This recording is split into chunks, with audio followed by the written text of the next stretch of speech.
ഇരിക്കും. ഇരിക്കും.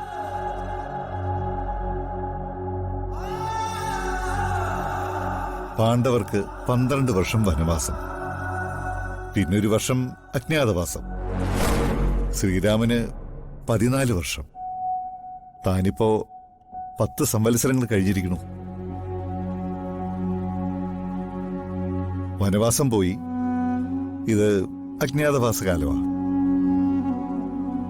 രാജാധികാരവും സമ്പത്തും തിരിച്ചു വരാനുള്ള സൂചനകൾ കാണുന്നുണ്ട്.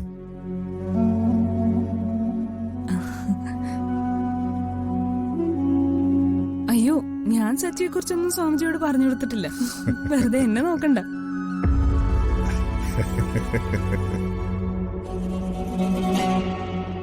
വലിയ ഉയർച്ചയിൽ നിന്ന് താഴേക്ക് വീണപ്പോ നഷ്ടങ്ങൾ ഒരുപാടുണ്ടായി അല്ലേ? അതെ സ്വാമിജി.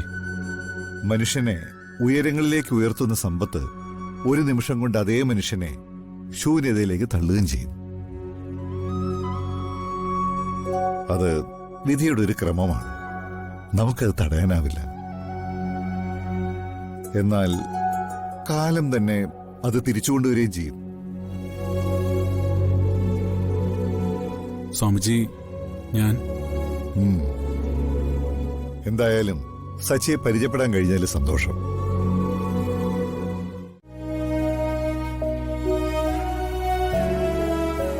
എന്റെ കൊട്ടാരത്തിലെ ഈ സന്തോഷം ഇനി എത്ര നാളുണ്ടാവും സമൃദ്ധ? നിനക്ക് നിന്റെ പഴയ ജീവിതം തിരിച്ചു കിട്ടുമ്പോ ഈ ഗോകുലിനെയും ഗൗരിമോളെയൊക്കെ നിനക്ക് ഓർമ്മയുണ്ടാവും. എന്റെ മോൾക്ക് അമ്മയെ നഷ്ടപ്പെടും.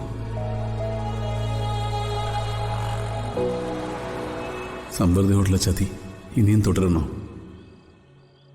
സമൃദ്ധിക്ക് ഓർമ്മ വന്ന അവൾ ഞങ്ങളെ വെറുക്കോ, അതോ കുറ്റപ്പെടുത്തോ?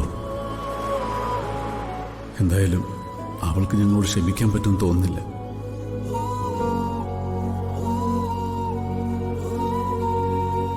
സമൃദ്ധി എനിക്ക് ആരാ? ആ ചോദ്യത്തിന് എന്റെ കയ്യിൽ വ്യക്തമായൊരു ഉത്തരവില്ല. പക്ഷേ ആരൊക്കെയോ ആണ്. അതിനുമപ്പുറം എന്റെ കുഞ്ഞിന്റെ അമ്മയെ, അവളെ വിട്ടുകൊടുക്കാൻ എനിക്ക് വയ്യ. എന്റെ മോൾക്ക് സമൃദ്ധിയില്ലാതെ ജീവിക്കാൻ കഴിയില്ല. ഈശ്വര, ഇവിടെ ഞാൻ എന്ത് തീരുമാനം എടുക്കും?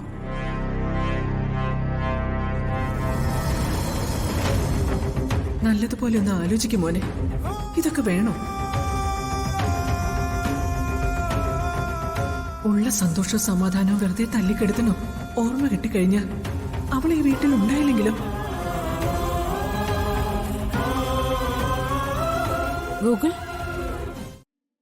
എനിക്ക് എന്റെ ഭർത്താവിനെ തിരിച്ചു വേണം. എന്റെ കുഞ്ഞിന് അവളുടെ അച്ഛനെ വേണം. അതിനിതല്ലാതെ വേറെ വഴിയൊന്നുമില്ല.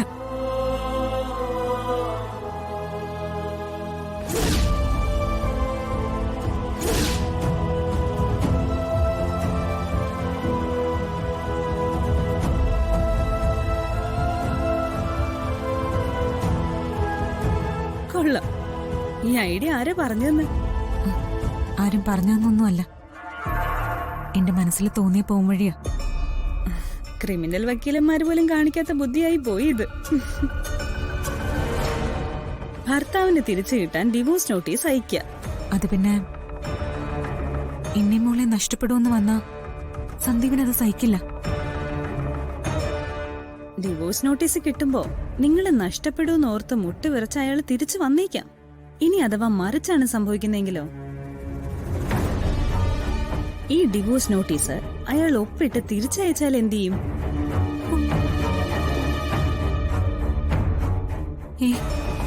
അങ്ങനെയൊന്നും ചിന്തിക്കാൻ പോലും അവന് പറ്റൊന്നുമില്ല.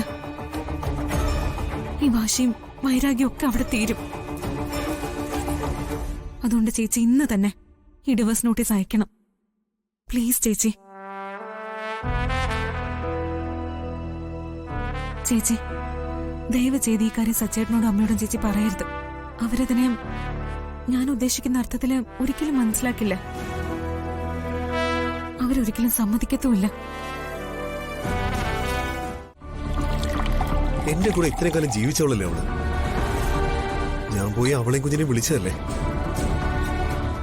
എന്നിട്ടും എന്റെ കൂടെ വരാതെ ഒരു ഡൈവേഴ്സ് നോട്ടീസ് അയക്കാൻ അവൾക്ക് എങ്ങനെ ധൈര്യം വന്നു? ഇങ്ങനൊരു ചതി അവള് ചെയ്യുമെന്ന് ഞാൻ സ്വപ്നത്തിൽ പോലും വിചാരിച്ചില്ല. അത് ചെയ്തതല്ല സാറേ, ചെയ്യിപ്പിച്ചതാ. സാറിന്റെ ഭാര്യയെ കൊണ്ട് അവരെല്ലാവരും കൂടി ഇത് നിർബന്ധിച്ച് ചെയ്യിപ്പിച്ചത് തന്നെയാ. ആര് നിർബന്ധിച്ചാലും അവളങ്ങനെ ചെയ്യാൻ പാടുണ്ടോ? എന്റെ കുഞ്ഞിന്റെ അമ്മയല്ലേ അവള്. സാറിന്റെ മനസ്സിലെ നന്മയൊന്നും അവർക്കാർക്കും ഇല്ല സാറേ. അവിടുന്ന് ഇറങ്ങി പോരുമ്പോ മുതല് അവര് സാറിനെ ഏതാണ്ട് പുറന്തള്ളിയതുപോലെയാ. സാറിന്റെ ഉള്ളിലെ സങ്കടം എനിക്ക് മനസ്സിലാവുന്നുണ്ട്. ദാ ഇതങ്ങോട്ട് കുടിച്ചേ, എല്ലാം ശരിയാവും.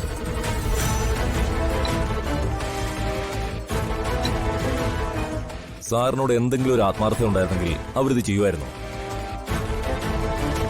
എന്തായാലും വീട്ടിലുള്ളവരറിയാതെ സാറിന്റെ ഭാര്യ ഇങ്ങനെ ഒരു നോട്ടീസ് അയക്കില്ലല്ലോ.